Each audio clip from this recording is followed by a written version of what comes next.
Hi, I'm Debbie, and welcome to Divine Destiny with Debbie. Today we're reading for March 5th, 6th, and 7th. That is Friday, Saturday, and Sunday. So, you know that I use my Radley Valentine Angel Tarot cards when I read for the weekend. I will pull one from my Archangel Power Tarot cards. I will also pull one from my Emily Anderson Crystal deck. Now, for the introduction, which this is the introduction, it is not your main readings. I will pull a couple of cards from my Waite Rider Traditional Tarot, and then I'm going to pull one from my Guardian Angel Tarot cards, again, Radley Valentine.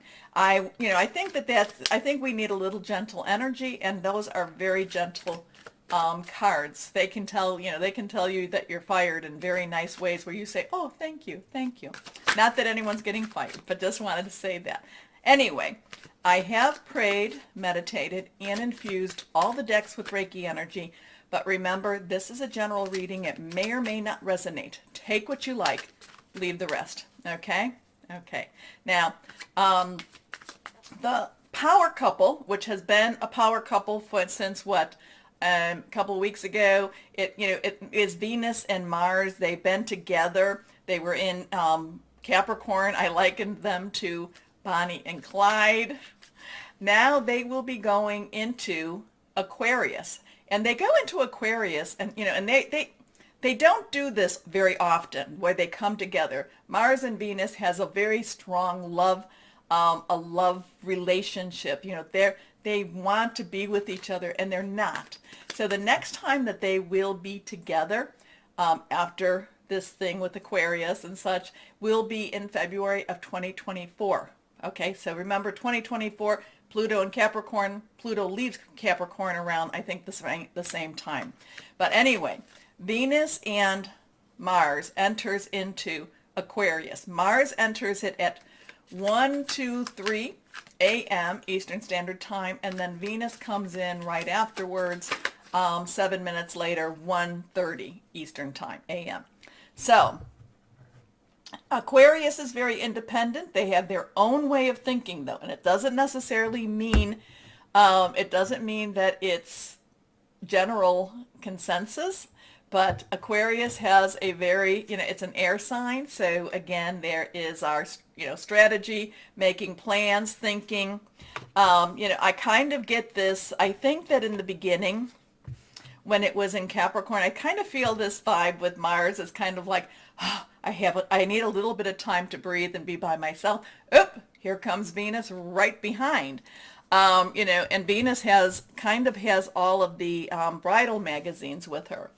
And Mars, who is committed, just is kind of like, hey, not quite ready for that yet. Okay, I'm kind of getting that, but I do feel like as they enter in on the 6th, it is going to be an intense morning, tense day. So just be aware that if you're regarding your relationships in itself, if you've got a very stable relationship, this will help your relationship. If there's a little bit of maybe not as stable as you'd like it, then there could be a lot more delving to this. So that's kind of where we're at with that one.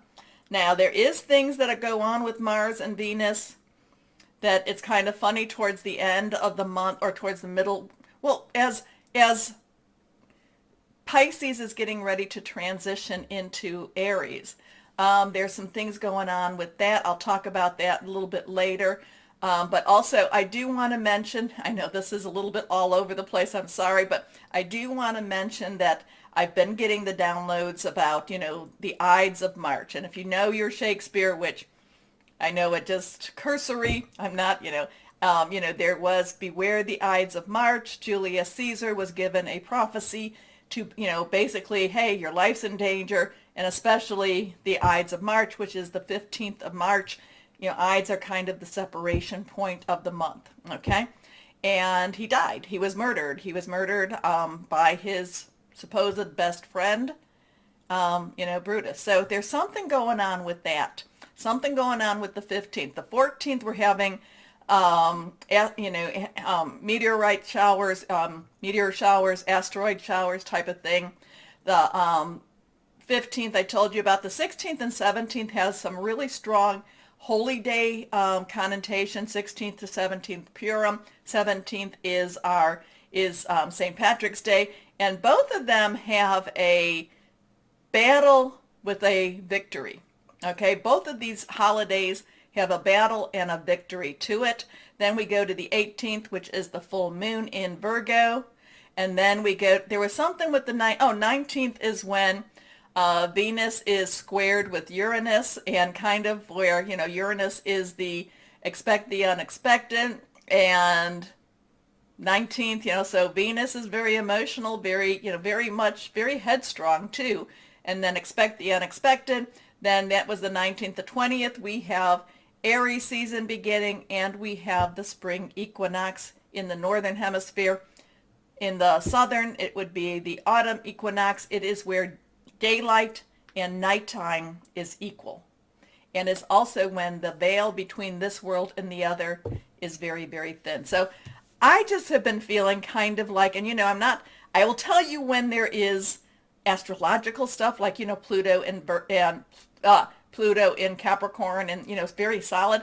This just, all of these kind of things just kind of resonated with me. So I'm kind of like, let's watch out for the week of the 15th, okay?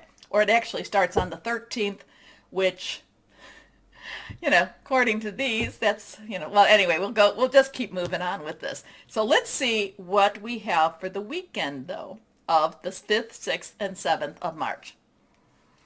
Okay, well, this is my sneaky snake. We have our 5 energy here. 5 is change positive, change negative, change neutral, but still change. Remember, swords is air energy. It is Aquarius energy. Now remember, March 5th, and now we have this 5, so maybe there's something that's going to be going on a Friday. I'm not sure. But whenever, swords, air energy is about planning, making some long-term goals, also about hearing news. But whenever I see the 5 of swords, I'm always thinking that this has a sneaky snake, that things aren't quite the reality that we really think they are. And yes, I know Saturn in Aquarius type, I've been talking about that for what, a year plus. That's about illusion versus truth. So we just have some sneaky snake, but I feel like this could be a time where we see a little bit with more clarity. Okay, let's go on. Next card is the Knight of Cups. Now, Cups is Cancer, Pisces, Scorpio, fluid, emotional, very spiritual. Knights are very much directional. They go where they're where they're told to go, or where they're led to go. This has a very romantic but a very passionate energy with this too. So this could be, hey, a bit, with Mars and Venus doing their tango and they're dancing together, this could be a very passionate weekend for us. This could be a very, strongly felt weekend. It could be, if there is stability, this could also bring that next step in our relationship. Okay. Next card is the Knight of Swords. Now, the other thing about knights, Knight's underlying energy is fire. That is our Aries, our Leo, our Sagittarius. That's passionate, burning, determined. The overlying, energy, the energy that you're seeing, Cups, like I said, is romantic, is spiritual, is flowing, is very much, and here I'm kind of getting him as being like he's really watching to see where he needs to go. He's looking for his choices. But the Knight of Swords, same underneath energy, same passion. This is that air energy. This has quick energy. This is like, I am going after what I want. So there's a little bit of a stasis here. There's a little bit of kind of like still water here. And then this one is like once the, it's like the floodgates. The floodgates are let loose. The dam has burst. It is going. We are going. Now, again, too, there could be some information coming out. There could be some knowledge coming out. It could be, again, what I was saying, between the stability and the instability. It just is the Knight of Swords, just fast-moving energy, not necessarily easy energy to get along with either. So you're going to kind of have, maybe there's a duality here. The duality is, again, between the emotional stability and the emotional stability. But then we have to watch out for Sneaky Snake.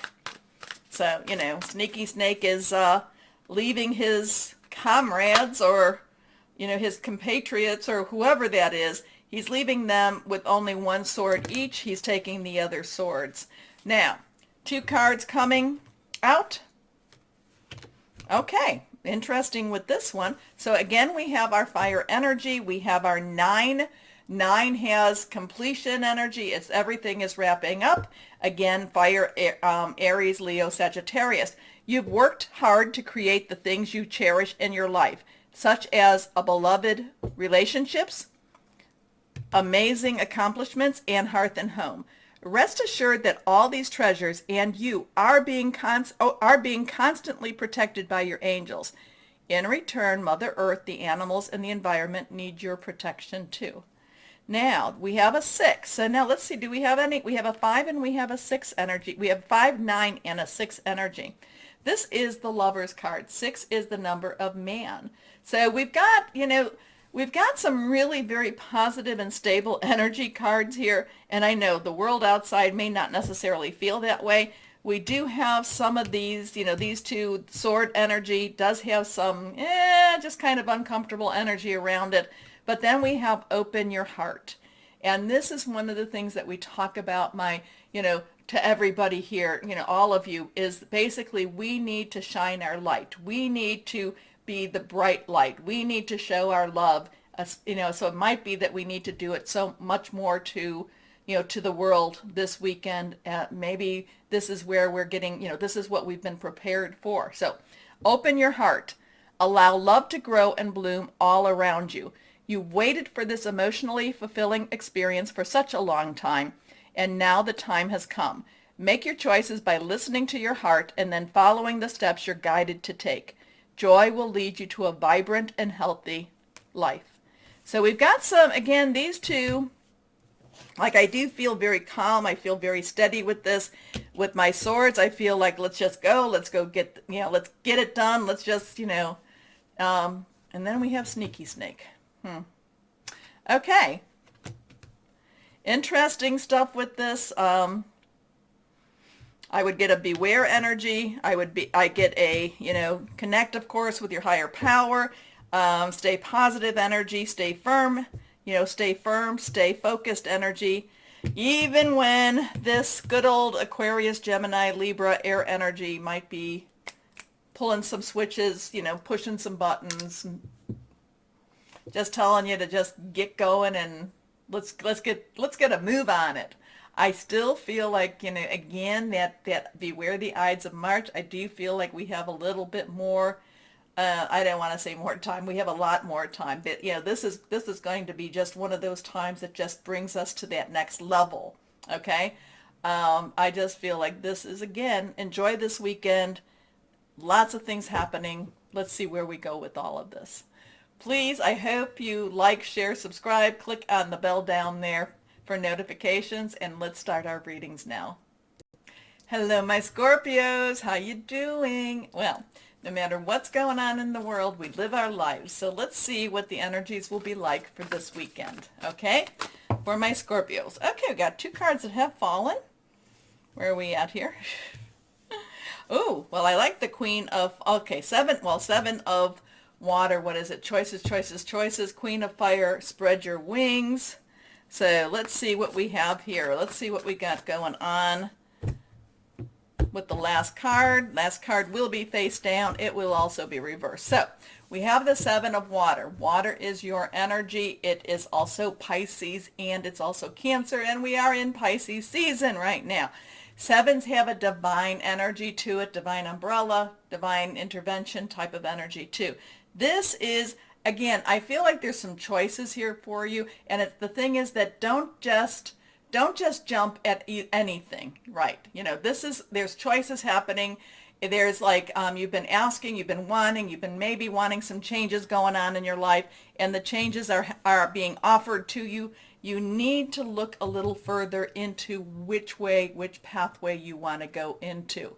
Okay, so there's choices, choices, choices. It's like, but what do I really want to do with these choices? Some of these things you've already committed to. Some of these things you've already talked about. Some of these things you've already given your word on. And now you're like, I don't necessarily know that I still want to do this. It just doesn't feel right. So there's this, okay, water, your energy, like I said, flowing, emotional, very spiritual, Connect with your higher power with this, okay? Because it's kind of like, you're then, these choices then create more choices. Like, well, I gave my word, but it doesn't feel right anymore. But if I back away, it just feels like it's not necessarily air energy where you're kind of like pulling your hair out, but it does feel very spiritual and very much what am I supposed to do energy. Now, interesting, it's a complex decision, the need to do research. Stop procrastinating. Because the other thing that we have then is we have the Queen of Fire. So Queen's underlying energy is water, your energy again. Fire is our Aries, our Leo, our Sagittarius, passionate, burning, very determined. And the Queen of Fire comes off very confident. She cares, don't get me wrong, she cares, she loves, but she comes very, very boldly. She is, so it's kind of like this is putting you in a situation of some sort of insecurity or possibly, just kind of like, oh, what am I supposed to do? But then the Queen of Fire energy is like, make a decision, let's follow through, possibly, if you committed to something and it's not necessarily a horrible outcome, then do what you got to do with it. But if not, if it is something that now that the parameters or the rules have changed a little bit, again, the Queen of Fire is extremely bold and says, do what you know to be right. Do what you know that needs to be done, okay? And the thing is, the Queen of Fire also says, if this is no longer right for you, move away from it. Get away from it, okay? The Queen of Fire says, is very self-assured and just, it just says move away from it, move away from it. Confident, warm, intelligent, graceful. Stretch your wings and fly. Don't underestimate yourself. Assert your independence and creativity. This feels kind of anchory type of, like an anchor, a ship anchor. This feels very holding you down, holding you back energy too, even though we've got that wonderful 7, the divine energy. But maybe the divine energy wants you to actually break free of whatever this is. Maybe, maybe that's why we have a divine number. And the Queen of Fire says break free of it. Break free of the chains. Break free of what's holding, again, we're in the waxing part of the moon, but break free of what's holding you down. Okay? Next card, last card. The Star. So we have a 7, 1, 7. So again, we have that 7 energy. We have a 1, new beginnings. 0, because out of a 10 plus 7, 0, God source energy. The Star. This is Archangel Jophiel. Jophiel has a lot of Jophiel is like the archangel over creativity, over the artists, over the ones that, doesn't necessarily create with their hands, but also with their mind, also with their words. So the Star, make a wish, make a, dream big, put it out there. This is not a time, again, the 7 of water, it feels kind of anchorish, kind of like it's holding you back. And the Queen of Fire in the Star is saying, break free, break free. It is a time for you to move and for you to reach for the stars, okay? Happy times, make positive, optimistic, long-term plans, on the right path. So again, I'm not quite sure what this is all about. It just feels like it, maybe this is your own, like I said, your sense of commitment, your sense of, I said I would do this and it just doesn't feel right. The situation has changed because the Queen of Fire in the Star is is really very, very much break free energy. Okay. So let's see what we have here for my Scorpios. Here we go. Solutions. Oh, we needed a solution, didn't we? So Zedkiel, Archangel Zedkiel. Zedkiel, I think, is of the violet light. Also, has a lot of forgiveness and, and actually there's a lot of forgiveness for even ourselves, okay? So 14, we have that 1 or that 10, and then 4 has a leadership, it has stability, it also has organization. So success that comes from objective compromise. So I think this is what it is. You have to talk, you're going to have to do some talking. You're going to have to, you cannot run from it. You're going to have to face it. And then you're going to have to say, I have a new plan. I have to do something else. Self-control and patience, but forgiving and healing energy. And I think the forgiving and healing is also for ourselves too. Okay? Sometimes we can't be everything and everything and anything to everybody. How's that? We do have to, it's not to be selfish, but we do have to take care of ourselves in order for us to take care of others. So you have a 717 and you also have a 14, which 14 is actually 7 plus 7. So there is a lot of 7 energy with this. Okay, let's see what crystal or energy we have for my Scorpios. Here we go. Reversed. Smoky Quartz. Dispels negative energy, home protection, earth connection, achieving career success. Because this does feel like, maybe, like I said, maybe you've been holding back. Again, I feel like that 7 of water, I feel like that has an anchor, and I feel like this week, the Queen of Fire, the Star Solutions, could find, could show you a way to break free. Okay, so my Scorpios. This is it sounds a little difficult, it sounds a little challenging, but it feels it feels like a weight has been lifted. Okay, let's take a moment to like, share, subscribe, click on that bell for notifications. As always though, my Scorpios, know that you are loved, stay shining, and be blessed. Bye-bye.